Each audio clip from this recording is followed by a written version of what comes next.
10 जून 2015 दयोदय तिलवारा घाट जबलपुर का प्रसंग है। उस दिन आचार्य श्री विद्यासागर जी महाराज का कैसलॉन्च का उपवास था।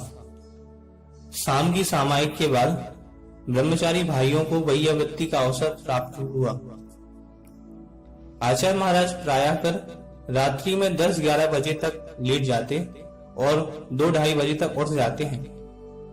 अभी वर्तमान में तो वह करीब 1-1:30 बजे ही उठ जाते हैं। 24 घंटे में उनका इतना ही विश्राम होता है, पर इस दिन उन्हें गर्मी की भीषणता और कैसलॉन्च के उपवास के कारण कुछ अधिक ही बेचैनी महसूस हो रही थी।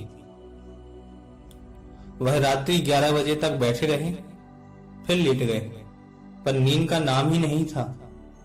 रात्रि 1 बजे वह उठे और पद्मासन लगाकर ध्यान मग्न हो गए।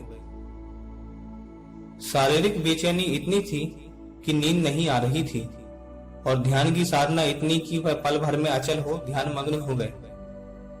प्रातःकालीन भक्ति के पूर्व करीब 5:30 बजे तक वह ध्यान मग्न रहे। उस दिन का आचार्य महाराज का पड़गाहन एक ऐसे टीन सेट वाले चौकी में हुआ जहां पर सूर्य देवता अपनी तपन खुलकर लुटा रहे थे। वह तो अपनी साधना के अनुकूल आहार ग्रहण करके आए और आवश्यकों में तत्पर हो गए।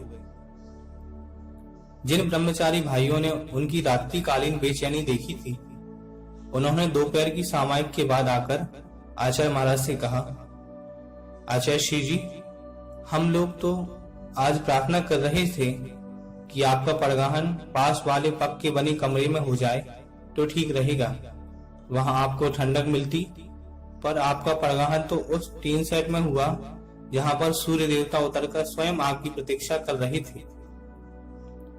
आचार्य महाराज बोले, हाँ, कर्मों की निर्जरा कैसे होगी?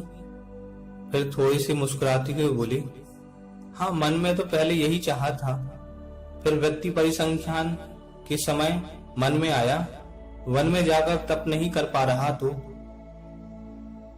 इतना कहकर वह मौन हो गए। धन्य है जिन शासन के ऐसे सपूतों को, जिन्होंने अपनी पंचेंद्रिय एवं मन को पूर्णतः अपने वश में कर लिया है।